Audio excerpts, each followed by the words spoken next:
Vamos então, em nome de Jesus, dar início ao estudo da Escola Bíblica, né, desta manhã, desse sábado, lição de número 9, da série de estudos da lição, de estudo da lição no livro de Mateus, Deus conosco. Nós já estamos quase na conclusão dessa série de lições. Logo, logo já vai estar outra lição chegando aí para nós estudarmos. Então vamos dar início a essa lição então, tá certo? Que Deus possa nos abençoar nesta manhã, Deus possa iluminar nossas mentes, que esse estudo possa, como nós vamos ver no decorrer da lição e principalmente no final, que tenha lições práticas para a nossa vida, para que nós possamos aplicar na nossa vida. O estudo da Bíblia Sagrada não é apenas para nós termos mais informações, mas para que nós possamos viver melhor. E muitas pessoas esquecem disso, ou até não gostam de estudar, ou nem usam essas palavras, mas fogem um pouquinho, porque elas não têm a noção que ao estudar não é para você ter mais informações, mais conhecimento, mas para você ter uma prática melhor da vida cristã, uma prática melhor, uma prática que vai trazer muitos benefícios, porque além de você estar fazendo a vontade de Deus, você vai estar sendo abençoado por Deus. Por quê? Porque você vai estar dentro da vontade dele. É isso que nós, como cristãos, nós devemos sempre pôr em prática. Viver dentro da vontade de Deus. Não ficar essa dicotomia aqui. Vida na igreja e vida secular. Não existe vida secular. Nós vamos ver que até entre essa lição dos conflitos da vida, que vários fatores que vão ser colocados ali e várias experiências que vai falar da nossa vida cotidiana. Então, a lição aqui, em meio aos conflitos, nós temos um objetivo. O autor da lição colocou o objetivo. Qual que é o objetivo? Refletir sobre os princípios ensinados por Jesus diante de oposições e adversidades. O que são princípios? Princípios são bases para que nós colocamos a nossa vida e esses princípios vão servir para o quê? Para que nós possamos administrar a nossa vida, julgar as situações, né? Verificar as situações e chegar a uma conclusão ou tomar algumas atitudes. Então, os princípios de Jesus. Uma palavra, talvez hoje, em desuso, a palavra princípio, mas princípio é a base sobre a qual você vai firmar a tua vida e você vai administrar a tua vida, tá certo? Tá certo, irmãos? Então, o texto base aqui é em Mateus 19, verso 3, que diz assim: aproximaram-se dele alguns fariseus, que o experimentavam, dizendo: é lícito ao homem repudiar sua mulher por qualquer motivo? Então, quando os fariseus tentaram colocar essa questão para Jesus, Jesus foi buscar o quê? Um princípio. Nós vamos ver daqui a pouco na lição. Então, ali vai ser um diálogo, né? uma discussão, ou conversas. Nós vamos ver desde o capítulo 17 até o capítulo 20, né? Alguns diálogos que Jesus estava tendo com esse tipo de pessoas religiosas e até pessoas seculares sobre algumas situações bem práticas da vida, tá certo? Então, nós vamos lá. Primeiro nós estávamos vendo na semana passada sobre a rejeição ao reino. E agora nós vamos ver como é que os fariseus, essa lição seria muito uma continuação da lição, né, da lição passada, que a oposição em alta, aqui foi dentro da oposição em alta, dentro da lição ainda, esses conflitos que havia entre os princípios dos fariseus e os princípios de Jesus.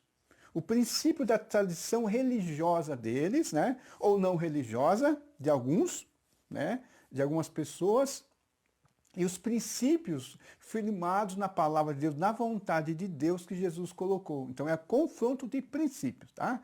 Então, nós vamos ter algumas questões para trabalhar aqui, né? Algumas questões, não as perguntas, né? Mas sobre a questão da fé, sobre a questão do exemplo, a questão da humildade, a questão da harmonia, de como restaurar a harmonia, a questão do perdão, a questão da fidelidade, né? Não só a Deus, mas as pessoas também. Renúncia, né? Que é a palavra uma palavra difícil até de falar aqui, né? Meio trava-língua, mas é uma renúncia, né? E um entendimento correto da graça de Deus, né? Que é importante. Então nós vamos estar trabalhando aqui no Evangelho de Mateus, o capítulo 17, do verso 14 até o 20, verso 34, né? A primeira parte nós vamos estar trabalhando o texto bíblico, que vai ter algumas questões para nós trabalharmos dentro do texto bíblico, tentar fazer uma interpretação do texto bíblico e depois uma parte bem prática da nossa vida. Primeiro, vai ter uma parte prática mesmo, porque sempre a nossa vida sempre é confrontada com a palavra de Deus e não tem como nós não falarmos disso. Mas depois vai ser bem a parte prática, tá certo? Vamos lá então. Falando sobre isso aí. As lições, as duas primeiras lições, os discípulos aprenderam nos episódios da cura do menino possesso. Nós temos duas situações aqui, a questão do menino possesso, né, e a questão da cobrança dos impostos. Essa questão do menino possesso, enquanto Jesus subiu ao monte da transfiguração com 3 discípulos, os outros ficaram embaixo, né? Ficaram embaixo e estavam vivenciando essa situação, onde um pai com um menino doente, um menino possesso, levou para eles. Lembra que Jesus estava ausente. Levou esse menino para ter o seu espírito maligno expulso. E esses discípulos, eles não conseguiram. Quando Jesus chegou, né, o pai do menino foi conversar com Jesus. Ó, eu trouxe o meu menino para os seus discípulos, mas eles não conseguiram. Eles não conseguiram expulsar esse espírito maligno. Aí Jesus foi lá, expulsou, e os discípulos vão perguntar por que o motivo porque eles não puderam expulsar. Aí Jesus falou que é por causa da fé pequena deles, da pequena fé, que eles não acreditaram no que eles poderiam fazer. Então, o verso 19. Lembra-se que no verso 17, quando Jesus fala que, quando o pai do menino relata para Jesus que a impossibilidade dos discípulos conseguirem, né, a curar o menino, Jesus exclamou: ó geração incrédula e perversa, até quando estarei com vocês? Até quando terei que aguentá-los? Traga o menino aqui. Então Jesus fez até um desabafo ali, Jesus assim, que era uma geração incrédula e perversa. E aquilo ali atrapalhava o quê? A realização dos milagres, a realização daquela cura. Então Jesus fala assim, até quando ele tinha que aguentar essa incredulidade? Mas o importante ali é que depois os discípulos, que Jesus expulsar o demônio, os discípulos vão questionar Jesus, vão perguntar para Jesus, né, por que eles não conseguiram? Qual foi o motivo? Com certeza, aquela palavra que Jesus falou para eles assim, geração incrédula e perversa, eles estariam talvez enquadrados, mas nem tanto, né? Porque na realidade Jesus não chamaria eles de perverso. Mas Jesus falou assim, por causa da pequenez da fé que vocês têm. Pois em verdade lhes digo que se tiverem fé como um grão de mostarda, dirão a este monte, mude-se daqui para lá, e ele mudará. Nada lhe será impossível. Então, o que Jesus está falando aqui, ó, ele até extrapola, né, assim, o entendimento humano, que até coisa bem inusitada seria possível eles fazerem se eles tiverem fé. Se eles acreditavam, mas a fé não é um pensamento positivo. Se eles acreditassem na autoridade que Deus deu para eles, se eles acreditavam na autoridade de Deus, no poder de Deus e na comunhão que eles deveriam ter com Deus para poder fazer esse ato, na fidelidade de Deus, que Jesus já tinha falado algumas coisas com eles sobre isso. Então, nessa situação ali, haveria a questão da falta de fé. A fé é importante, né? Por isso que é o primeiro tópico da lição, onde nós vamos falar, falou sobre é preciso ter fé. Sem fé é impossível agradar a Deus, porque é necessário que aquele que se aproxime de Deus creia que Ele existe e que é galardoador dos que o buscam. Galardão é algo a mais do que a salvação, é uma capacidade, um presente, é um dom daquilo que Deus nos dá, tá certo? E dentro dessa questão aí do confronto entre os filhos de Deus e a geração incrédula, né? Tem a questão dos impostos. Esses conflitos aqui, agora já o pessoal lá, os religiosos, questionando Jesus sobre a questão do pagamento de impostos. Então Jesus, com certeza, quando chega a Cafarnaum, ele deve ter passado em alguma alfândega, né? A alfândega seria ali quase tipo um lugar, uma cobrança de pedágio para entrar naquele lugar. Você teria que pagar uma taxa de alguma coisa para entrar de uma região para outra. Era a maneira do Estado, na época, adquirir recursos, né? Então, lógico que algumas pessoas deveriam passar direto e não pagar.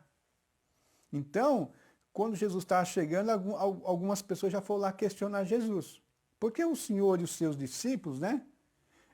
Na realidade, é dirigido para Pedro, né? Chegaram para Pedro e falaram assim, quando Jesus e os discípulos chegaram a Cafarnaum, os que cobravam o imposto, né?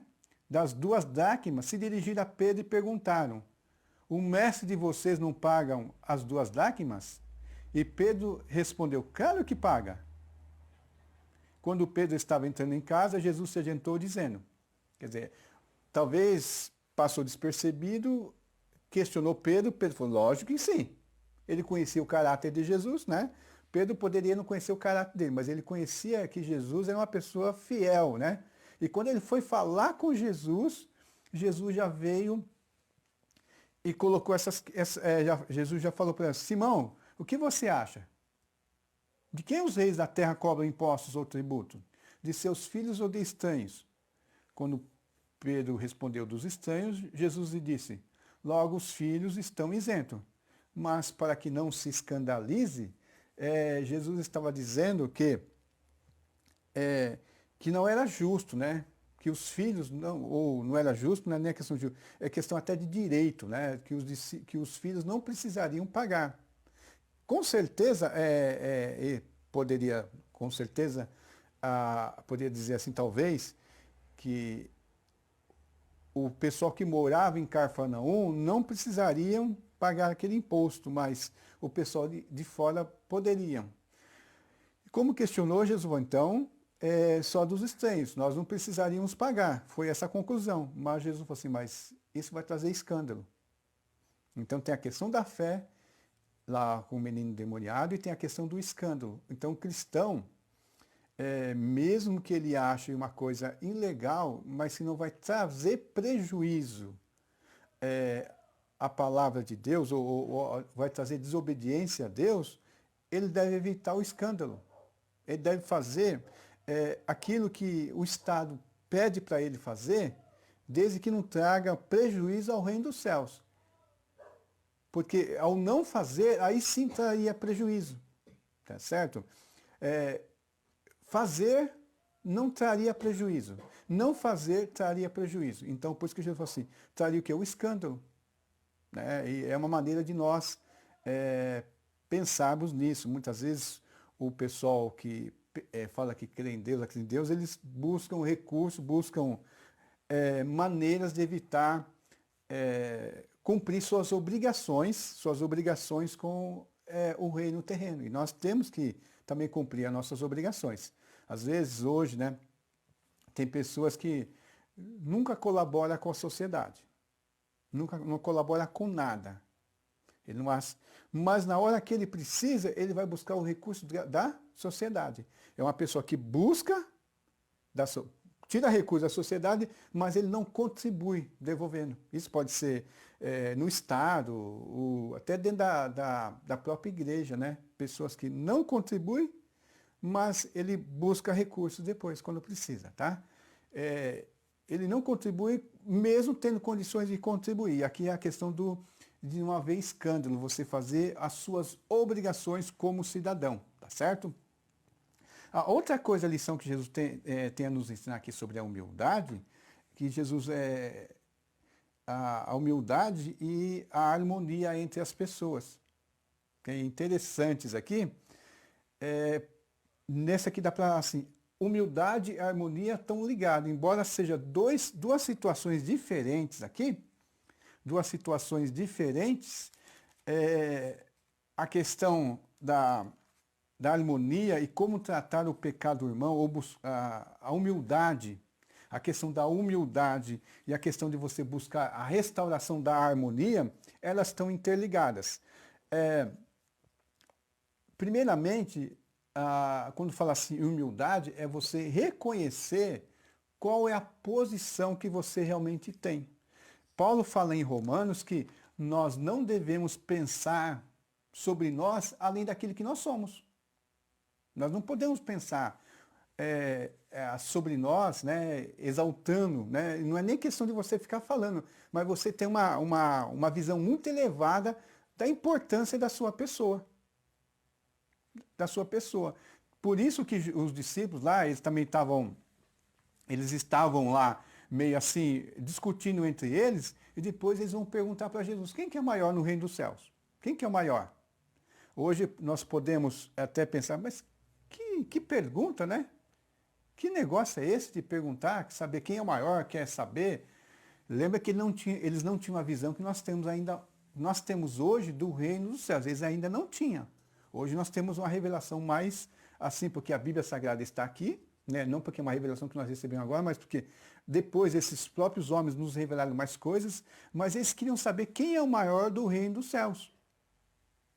Aí Jesus coloca uma criança no meio deles, né? E fala assim que aqueles que não se tornarem como crianças não poderão entrar no reino dos céus. Porque aquele que se humilhar como essa criança, esse é maior no reino dos céus. E quem receber uma criança tal como esta, em meu nome, a mim me recebe.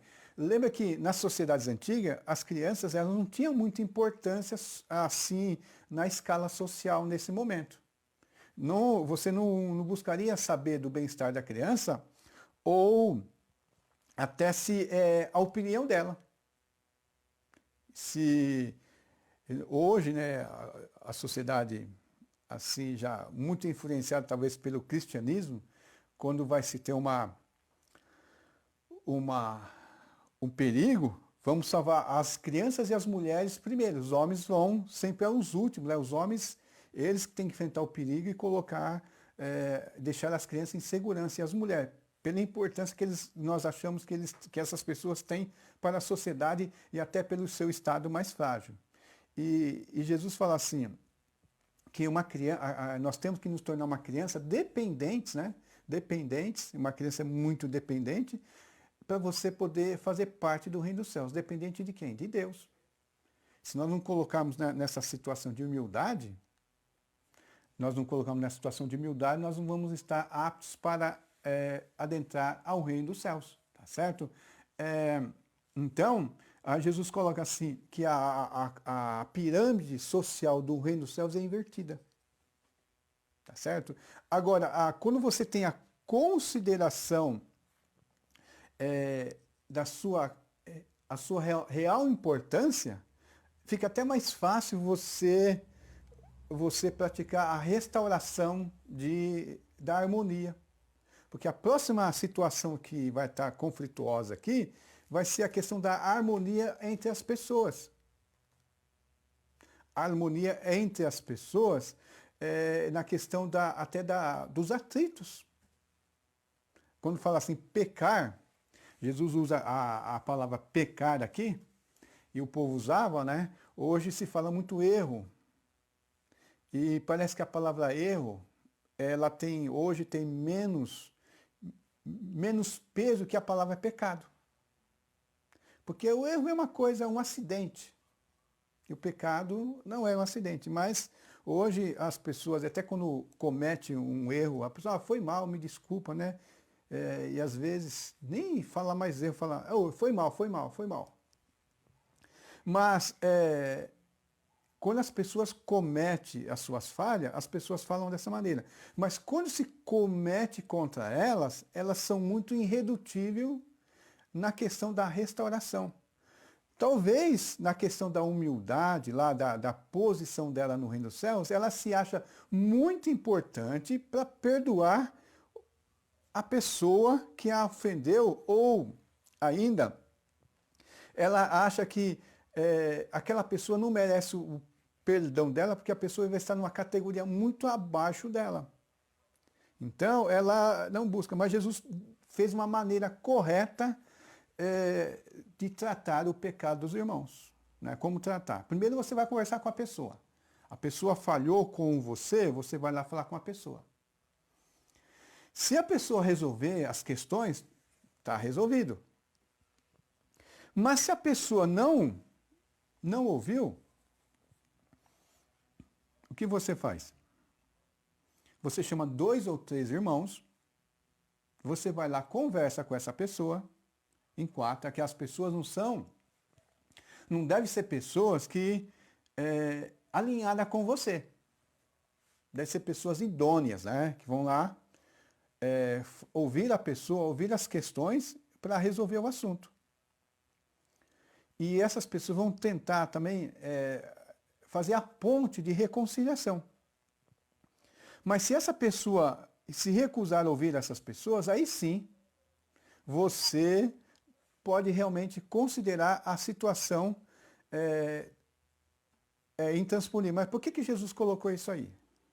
Né? Por que Jesus colocou?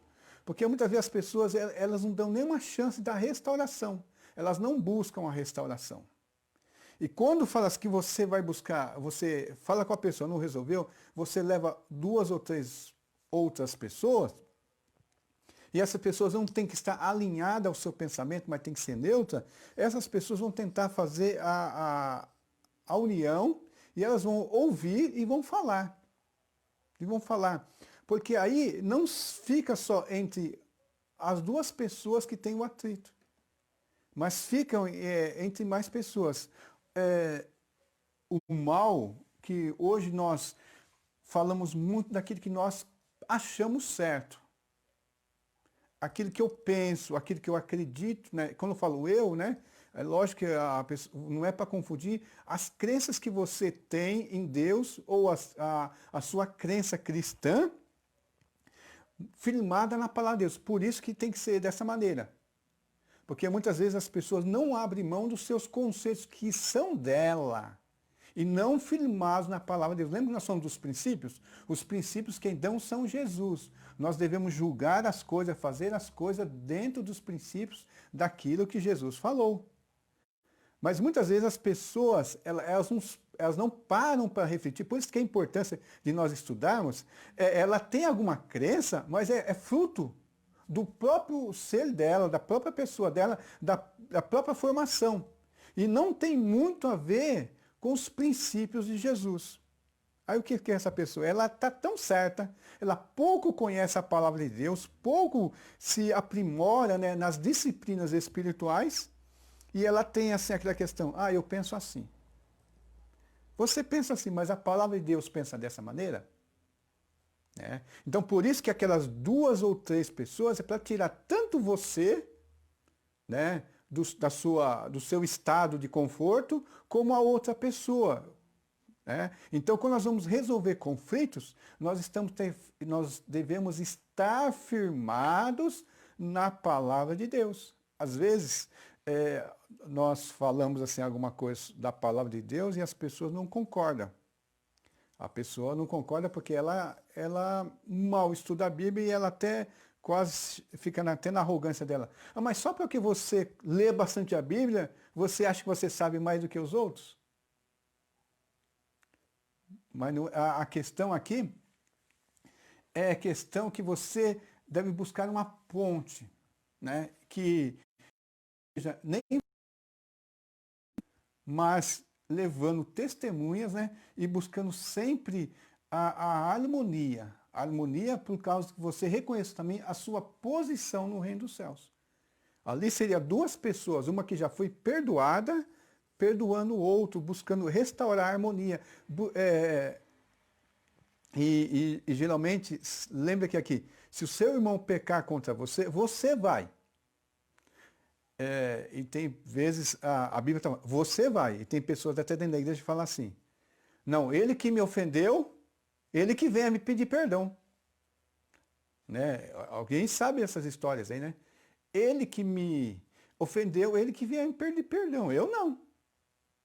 Enquanto aqui Jesus fala para seguir até o exemplo dele.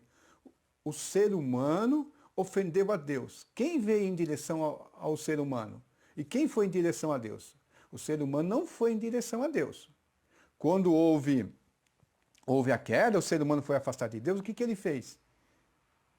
Ele foi buscar uma divindade, mas não o Deus verdadeiro, ele criou a idolatria. Ele não foi atrás do Deus verdadeiro, porque era impossível. Mas o Deus verdadeiro veio até ele, né, buscando a restauração.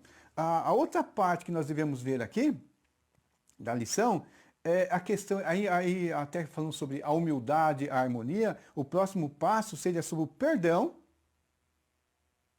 O perdão aqui tem a ver, e o perdão e a questão do divórcio, outros princípios.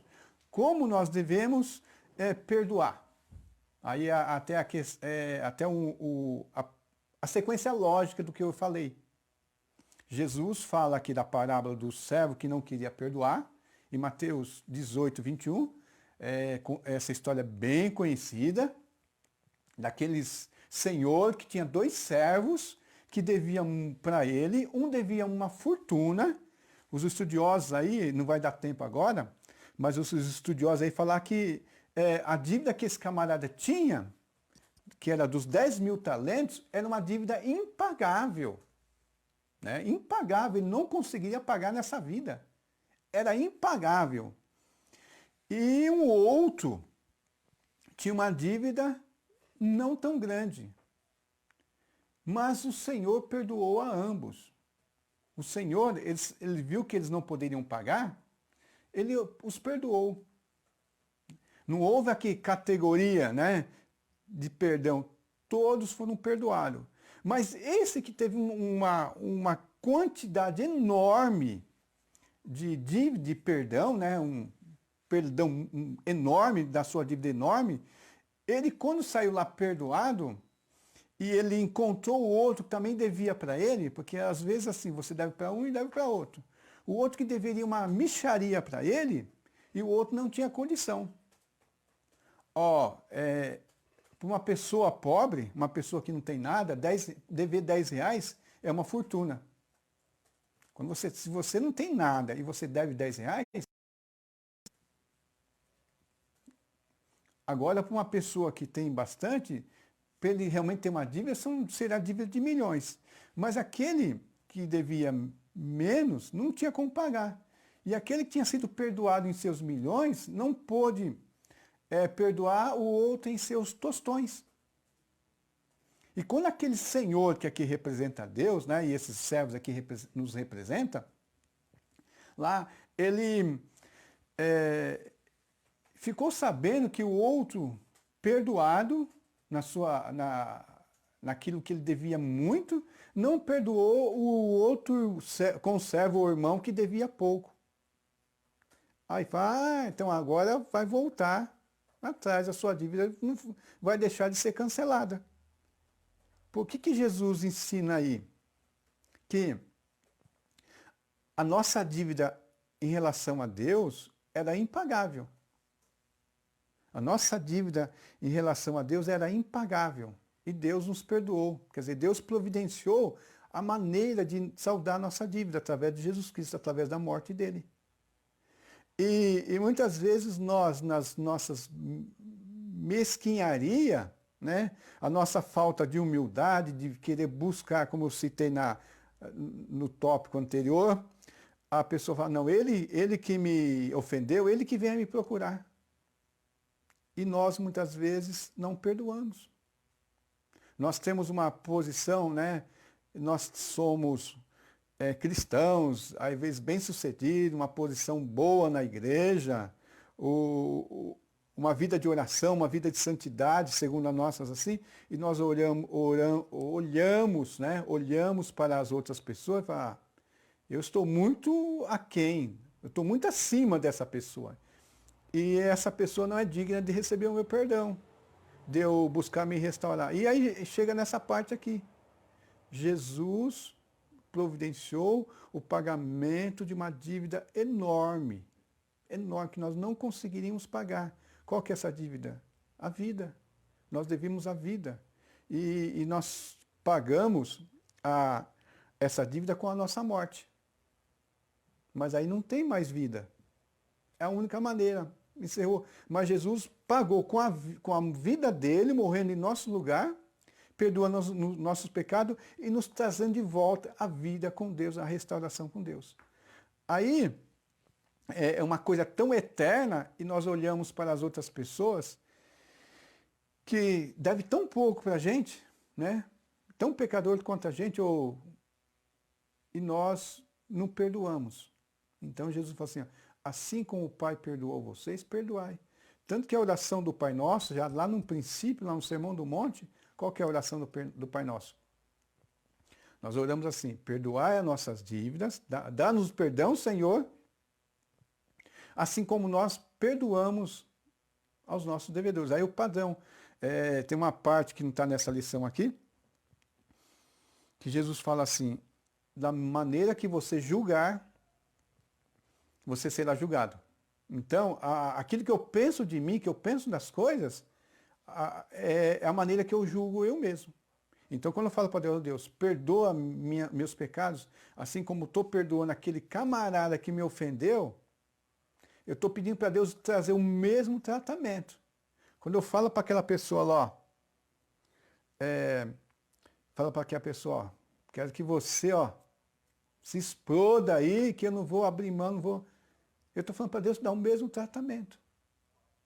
Quando aquele servo não quis perdoar e falou que ia colocar o outro na cadeia, ele foi para a cadeia, porque ele recebeu o mesmo tratamento que ele estava dando para o outro. Aí nós vamos entrar aqui na questão até do divórcio. Por que os divórcios acontecem? Quando eles foram questionar Jesus sobre a questão do divórcio, se era lícito, né?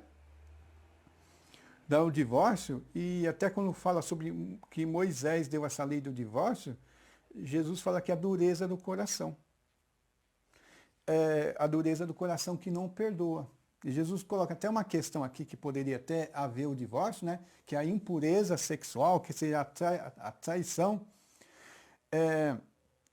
Mas aí entra muito a questão do perdão, da compreensão bíblica. E é uma coisa importante para tratar até com casais, né? Todo mundo que reúne em família, às vezes não tem nem o cônjuge ainda, mas a questão que família, o que há? Em família há muito atrito.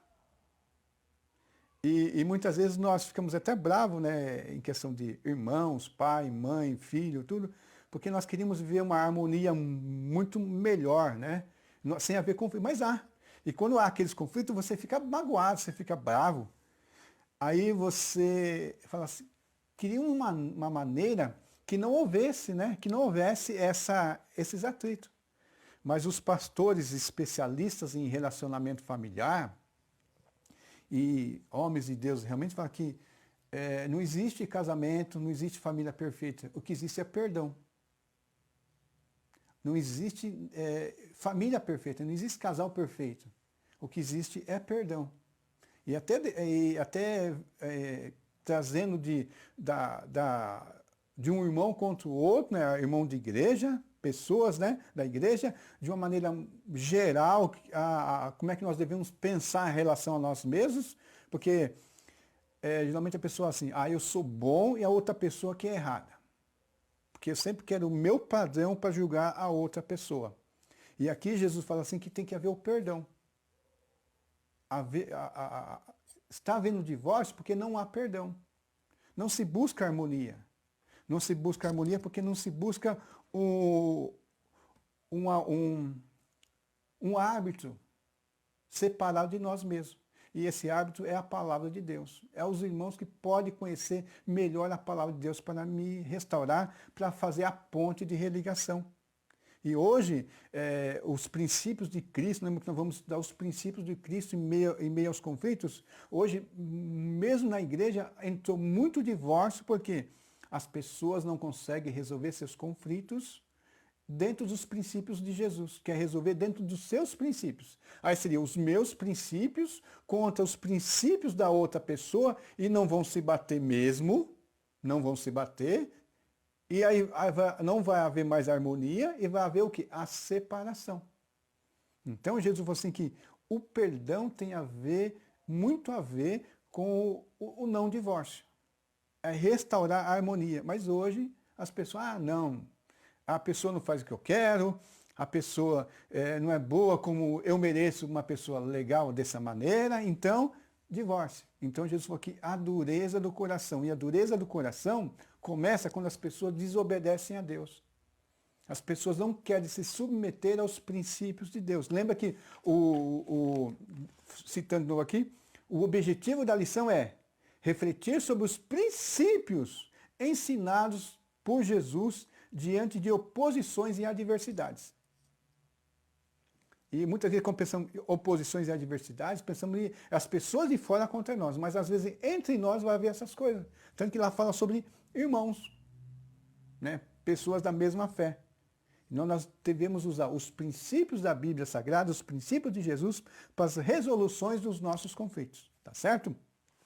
A outra questão aqui, que nós devemos tratar, é a questão da renúncia. Renúncia e graça. Eles procuraram aqui colocar essas questões aqui, harmonizaram princípios, e aqui tem dois princípios que é abnegação. Abnegação, que seria a renúncia, e sobre a graça de Deus. A abnegação, a questão do religioso, em algum evangelho fala sobre o mancebo de qualidade, o jovem rico que ele se aproxima de Jesus, ele era rico e religioso. E ele chama Jesus de bom, Jesus já dá logo uma nele assim e fala, por que me chamas bom? Bom só é um que é Deus.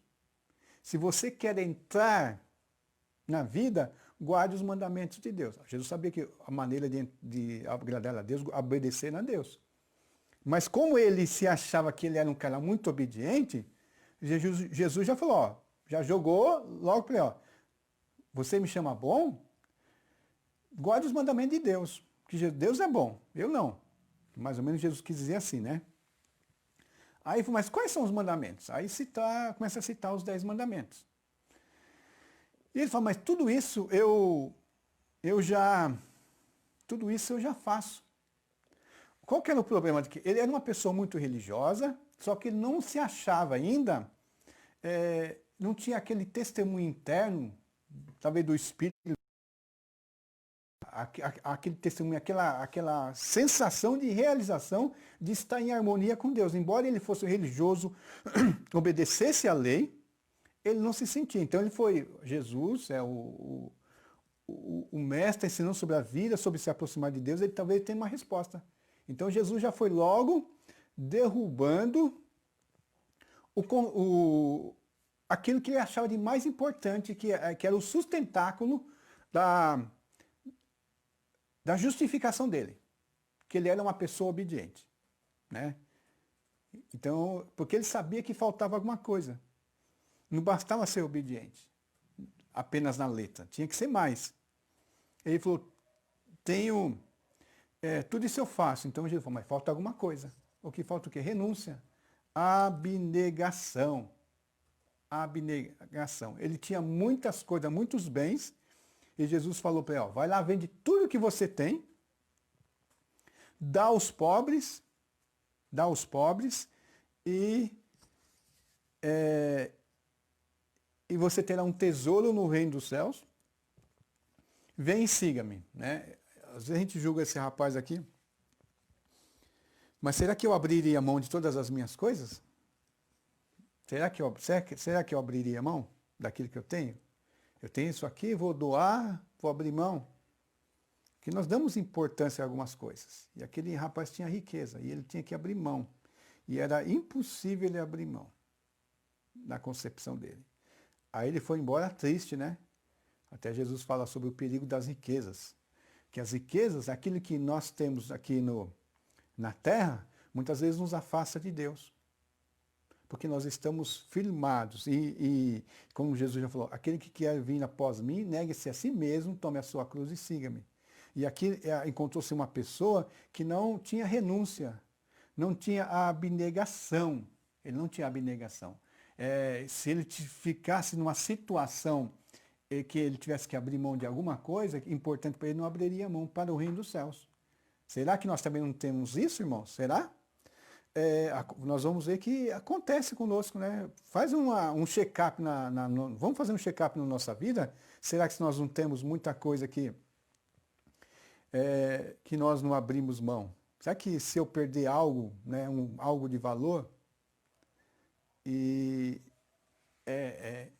então Jesus fala sobre o perigo das riquezas desse mundo. E riqueza seria qualquer coisa que eu dou um valor extremado além daquilo que ele realmente é.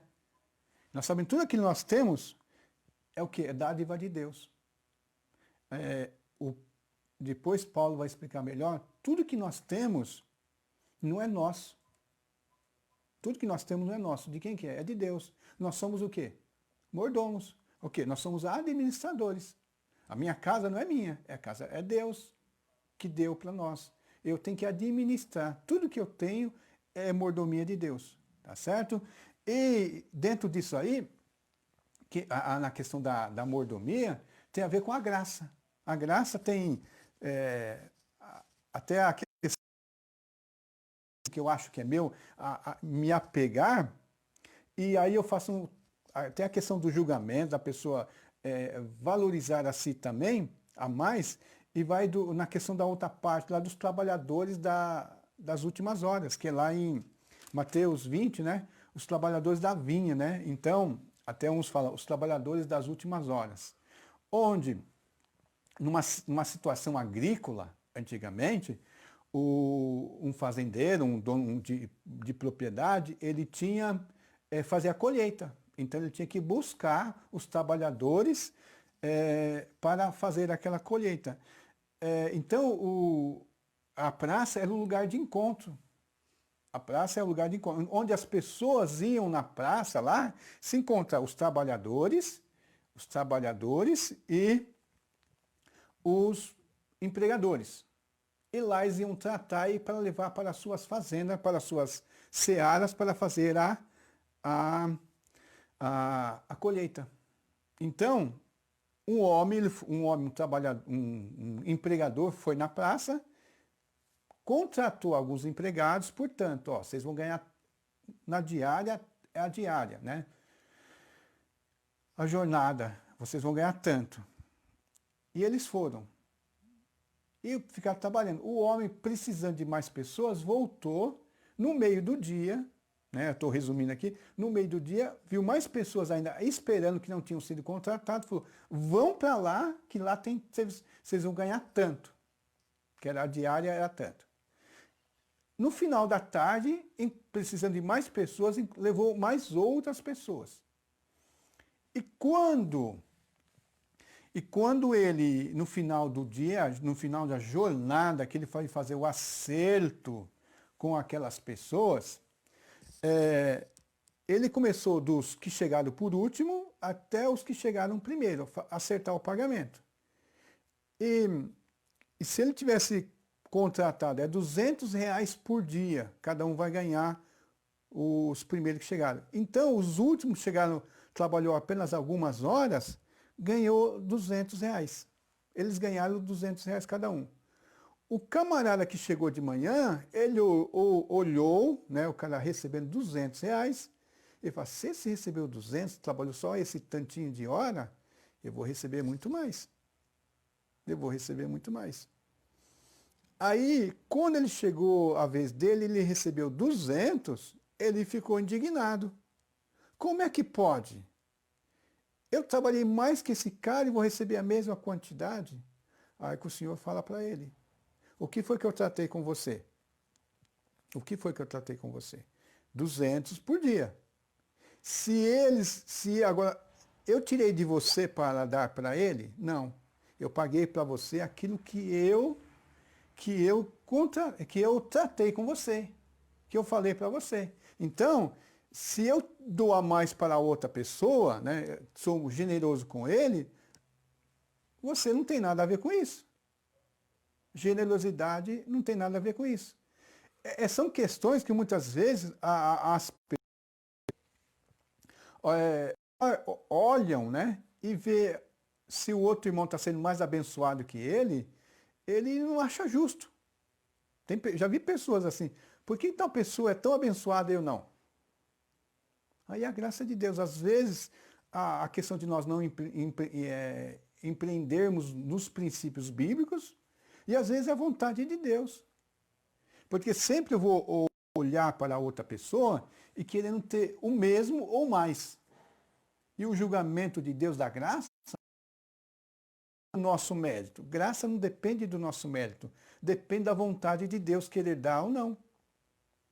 Então, aqueles que receberam mais, né, ou receberam a mesma quantidade do outro, que chegou no final da tarde, aquele senhor resolveu falar assim, poxa, essa pessoa, isso aqui não é o suficiente para ele cuidar da família dele. Ele ia ganhar 10%, 20% de um salário do dia. Não seria suficiente, talvez, para ele sustentar a família. E o Senhor, perdão, o Senhor, dentro da sua generosidade, resolveu o quê? Ser bondoso para aquela pessoa. E aquela outra pessoa já estava enquadrado dentro do necessário para o sustento daquela família. E ele ficou irritado. Então, nós temos que pensar sobre a graça. Eu lembro que alguns anos atrás tinha uns vídeos na internet de uma igreja, não brasileira, mas às vezes ela trabalhou dessa questão. Então, eles até faziam uma ilustração, uma representação teatral e até uma garrafinha de Coca-Cola. O Senhor estava lá, como fosse Deus, dando uma garrafinha de Coca-Cola para o pessoal. Aí um ganhou uma latinha de Coca-Cola. Ele ganhou uma latinha de Coca-Cola e ficou feliz. Quando chegou um outro com uma garrafa de 600, a alegria dele foi embora. Porque ele falou, por que eu ganhei essa latinha de 280 e o outro aqui ganhou uma garrafinha de 600? Ele ficou indignado. Foi lá falar com Deus e exigiu uma garrafinha de 600. Quando ele ganhou, aí Deus, na ilustração, cedeu a ele, quando ele recebeu a garrafa de 600, apareceu outro com uma garrafa de 1 litro. A alegria dele por ter recebido a garrafa de 600 foi embora na hora. Foi embora na hora, porque ele viu alguém que recebeu mais do que ele. Aí a pessoa vai na figura que representava Deus, vai dar uma explicação. Se você agir dessa maneira, sempre ficando triste, olhando para o que o outro recebeu o que você não recebeu, vai ser sempre dessa maneira. Você vai receber uma de 280, ficou alegre, mas quando viu o outro receber de 600, você vai ficar triste. E assim por diante. Vai receber de 1 litro, aí o outro recebe 2 litros. E tudo que você vai recebendo de Deus, você vai sempre comparando o que o outro recebeu. Aí você vai perder o quê? Você vai perder a alegria da graça de Deus. Porque você está olhando para a graça de Deus como mérito. Então, se o outro recebeu e você não, é graça de Deus. Você tem que deixar que a graça de Deus está na mão de Deus. É só Ele que pode decidir. Ele é livre. Então, desfrute da alegria, né? Desfrute da alegria. Ajunte tesouros nos céus. renuncie àquilo que você não quer renunciar, apegue-se àquilo que Deus te deu, seja feliz com ele, né? Seja alegre com ele e não fique olhando, né, o que outro recebeu e o que você não recebeu, tá certo? Agora nós temos algumas questões aqui bem práticas, né? Duas questões bem práticas e vai ser bem rapidinho, né? Para nós tratarmos aqui na questão de olho na nossa vida. Para nós levarmos a sério isso. Em meio aos conflitos, né, as dificuldades, considere os ensinos de Jesus. O que está falando aqui? O autor aqui trabalha algumas questões que hoje as pessoas são muito sentimentais. Né? O sentimento hoje, a maneira de você viver, de você administrar a sua vida através de sentimentos. E os sentimentos não são a maneira correta de você administrar a sua vida. Não, você tem que buscar os princípios de Jesus. Então tem fala aqui, em tempos em que muitas pessoas se deixam levar pelas emoções, Jesus nos convida a estar atentos aos seus ensinos. Você entende que essa frase retrata a realidade de muitos cristãos da atualidade? Sim. Justifique a sua resposta, né? Como é que nós podemos entender? Tem cristão, ele está na igreja, está bem para ele se alegrou, ele está, glória a Deus, aleluia, recebi bênção. Quando ele passa por uma dificuldade, a cabeça dele abaixa, né? Já não acredita mais em Deus. Ou aqueles que, tem ao contrário também, né? Aquele que quando está bem, esquece de Deus. Quando o sapato aperta, corre para a igreja. Ele é fiel a Deus assim, só quando a situação aperta. Aí ele busca lá resolver os seus problemas. A doença bateu na família, alguém da família ficou doente, o médico mandou assim, corre para a igreja, está lá orando, pedindo oração, melhorou a vida, volta a mesma vidinha. Mas e ao contrário, aqueles que quando a situação realmente aperta, a pessoa abandona a igreja, né? Abandona Deus, já não acredita mais em Deus, porque ele veio de fazer com que administrar seus sentimentos, onde os sentimentos são fundamentados nos princípios dos ensinos de Jesus, os sentimentos dele é a base. Se eu sinto Deus perto de mim, se eu me sinto feliz, Deus existe. Eu não me sinto feliz, Deus não existe. Aí, porque a pessoa não busca viver de acordo com os princípios. Lembra que o objetivo é que nós analisemos os princípios ensinados por Jesus diante de oposições. Então você tem que acreditar. Tem um famoso livro aí que chamava Ponha Ordem no Seu Mundo Interior, onde ele fala sobre princípios de você trabalhar, fundamentar sua fé, você ordenar sua vida antes que as coisas ruins aconteçam.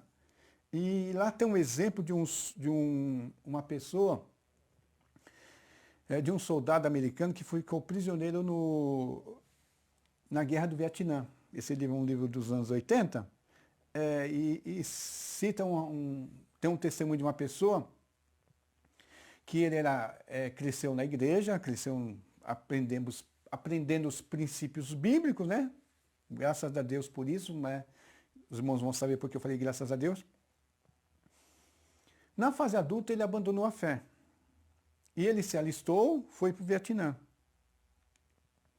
E ele foi capturado, e ele ficou, eu não me lembro agora se foi dias, se foi semanas, se foi meses, ele ficou prisioneiro e ficou pendurado de cabeça para baixo, sofrendo tortura. E ele fala que ele sobreviveu a essa agonia.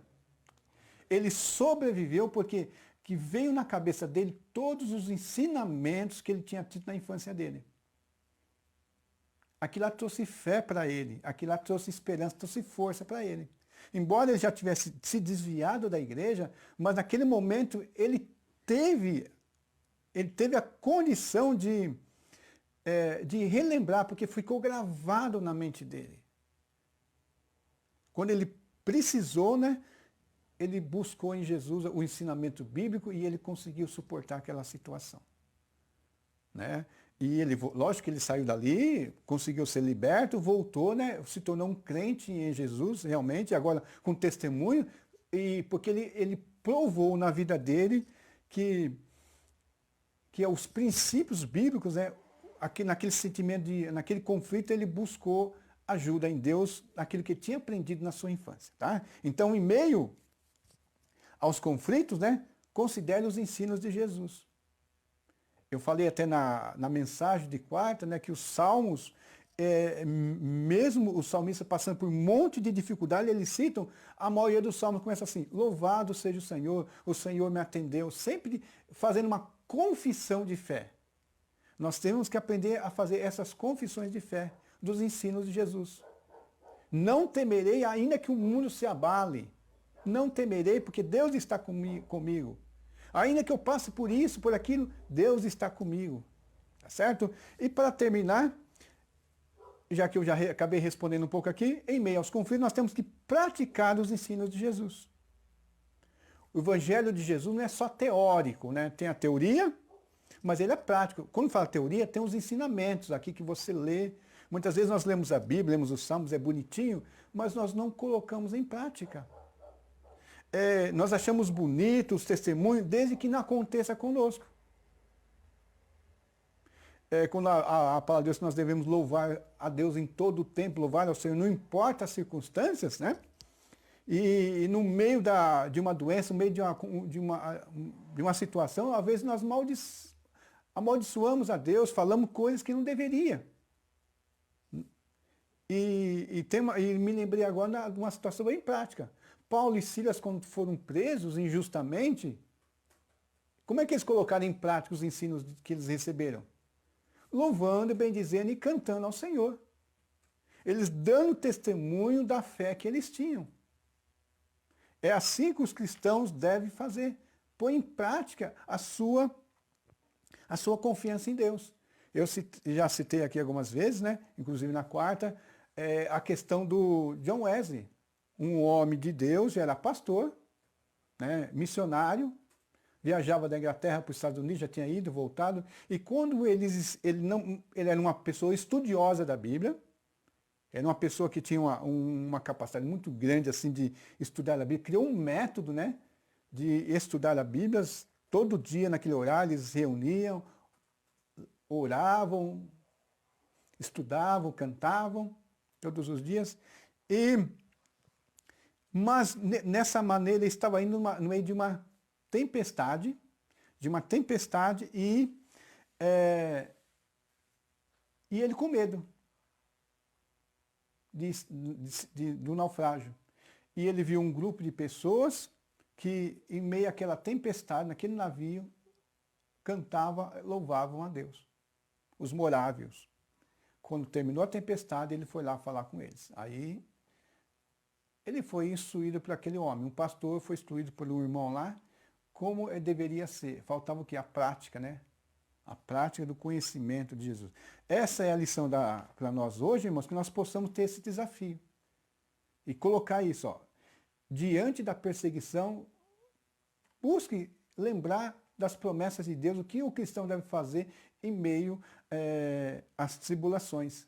Se for passar pela fornalha, vai passar. E faça como Daniel. Não é peça de Daniel, não, do Misael, né? Misael, Ananias, Misael e Azarias, os três. Né? Tragam à memória aquilo que nos dá esperança. As misericórdias do Senhor são a causa de nós não sermos consumidos. E mantemos a nossa fé, mantemos a nossa confiança. Então, em meio aos conflitos, nós devemos manter os princípios de Jesus. Os princípios de Jesus devem nortear a nossa vida, tá certo? Esse é o ensino para nós nessa manhã desse sábado, nessa situação que nós estamos passando. Que a tua mente seja limpada de todos os pensamentos ruins e apegue-se a Deus e leia mais a palavra de Deus. Amém.